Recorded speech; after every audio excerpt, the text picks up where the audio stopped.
Have you ever wondered what really separates a pretty good school from a truly great one? It's usually not just the curriculum or the students. So often, it comes down to leadership. And great school leadership, it doesn't just happen by accident. It's built piece by piece with a powerful toolkit. So let's open that toolkit up and see what's inside.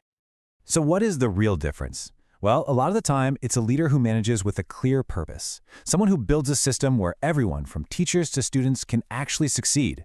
It's a difference between just, keeping the school running versus leading a community that's genuinely thriving. And that brings us to the core idea of this whole thing. The big takeaway from our source is this: leadership should be intentional, not experimental. A fantastic school isn't just a happy accident. It's the product of deliberate, thoughtful, and really strategic management. So what does that kind of intentional leadership actually look like? Well, everything has to start with the foundation, right? And in this case, that's a clear, compelling vision. And you can't build a great school if you don't even know where you're trying to go. This vision becomes your North Star, the thing that guides every single decision you make. Okay, now let's get something really important straight.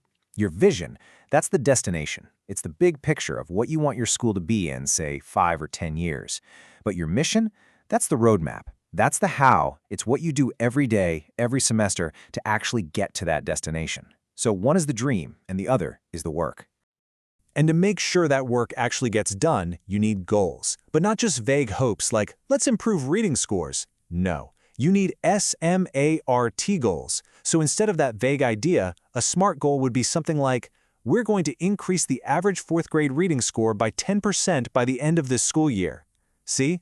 It's specific, measurable, achievable, realistic, and time-bound. This is what turns a wish into an actual plan. All right, you've got your destination and your roadmap. What's next? Well, now you need a blueprint. These are the core functions that give a leader's work structure, turning that big picture strategy into organized daily action. Let's take a look. So at the very heart of school management, it really boils down to these 4 things. First, you plan where you're headed. Then, you organize all your resources to get there. Next, you lead your people, keeping them motivated. And finally, you control the process to make sure you're staying on track. Pretty much everything a leader does fits into one of these buckets. Let's dig into that first one, planning, because it's not just one single thing. You've got strategic planning, that's your long-range, 5-year kind of thinking. Then there's procedural planning, that's your day-to-day stuff like making the schedule. And then you have exigency planning, that's your emergency plan for when things go wrong. A great leader is thinking about the future, the present, and the unexpected. Now, a blueprint is totally useless without raw materials, right? And this brings us to that second function, organizing. To make any plan happen, a leader has to be a master at managing all the resources they have, and it turns out you can break them all down into a really simple framework. And believe it or not, every single resource a school uses can be sorted into just 5 categories. That's it, just 5.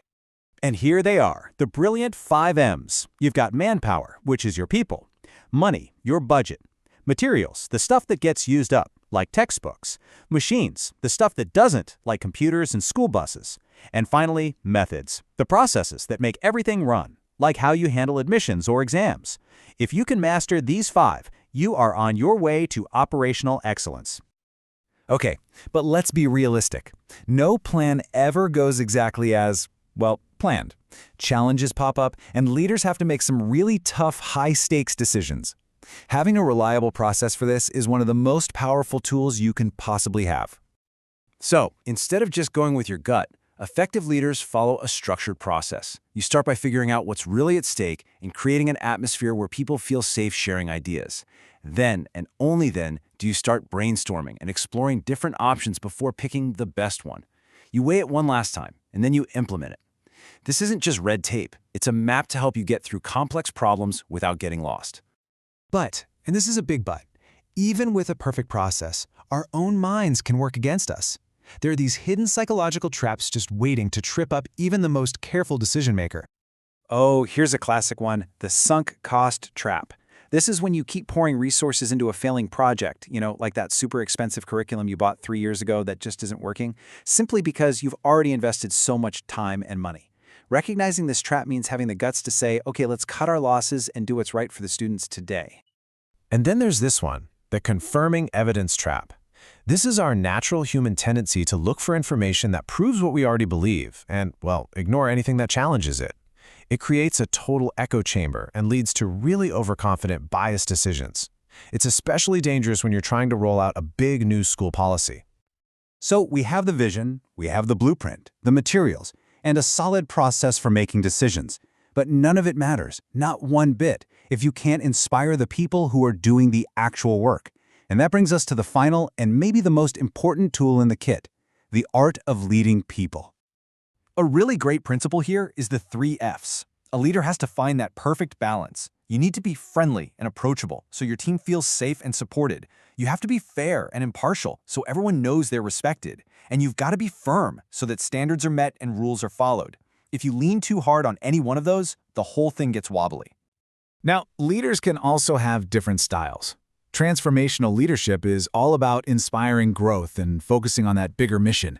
Transactional leadership is more about the day-to-day, managing tasks with rewards and consequences. But here's the secret. The best leaders don't just pick one. They know how to blend both styles to fit the situation and the person they're leading. So what's the ultimate goal of all of this? What's the whole point? It's to create what the great management thinker Henri Fayol called esprit de corps. It's just a fancy way of saying a true, genuine sense of team spirit. It's that magic feeling of unity where everyone is pulling in the same direction, driven by a shared purpose. When you get that, you've gone from just managing a school to truly leading a community. So, there you have it, a look inside a school leader's toolkit.